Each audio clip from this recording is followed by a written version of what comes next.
আমাদের এক দর্শক প্রশ্ন করেছেন, মাজারগুলোতে মানুষকে দেখা যায় করজোড় করে তারা ঢোকে এবং বের হয়।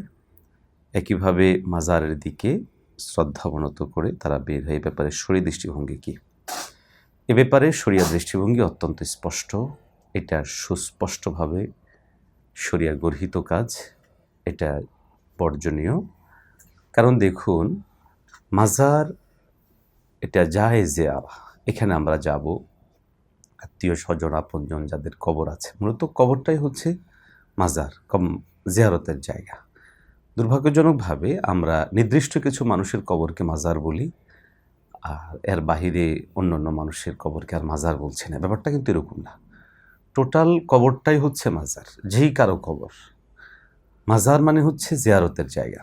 এখন এই কবরকে কিংবা মাজারকে আলাদাভাবে সম্মান প্রদর্শনের যেই দৃষ্টিভঙ্গি, এবং সেখান থেকে এই যে হাত করে প্রবেশ করা, তারপরে আবার করজোড় করে বের হওয়া, অনেক জায়গায় তো এমনও আছে যেখানে মাজারের সীমার মধ্যে জুতো নিয়ে যাওয়া যায় না এবং পুরো সময় জুড়ে ওইদিকে মুখ দিয়েই থাকতে হয়। দেখুন, এটা সুস্পষ্টভাবেই গর্হিত কাজ এবং এটা খুব বর্জনীয়। দেখুন, আপনারা যখন মসজিদে প্রবেশ করেন তখন তো মসজিদমুখী হয়ে প্রবেশ করেন, তো বের হওয়ার সময় তখনও কি মসজিদের দিকেই সেভাবে মুখ দিয়ে বের হন বা এভাবে করে করজোড় করেন? কখনো করা হয় না। তাহলে আমাদের এতটুকু জিনিস উপলব্ধিতে রাখা উচিত। মসজিদ হলো আল্লাহর ঘর। আল্লাহর ঘরে যখন আমরা প্রবেশ করছি তখন করজোড় করে প্রবেশ করছি না, যখন বের হচ্ছি তখনও করজোড় করে তখন আমরা বের হই না।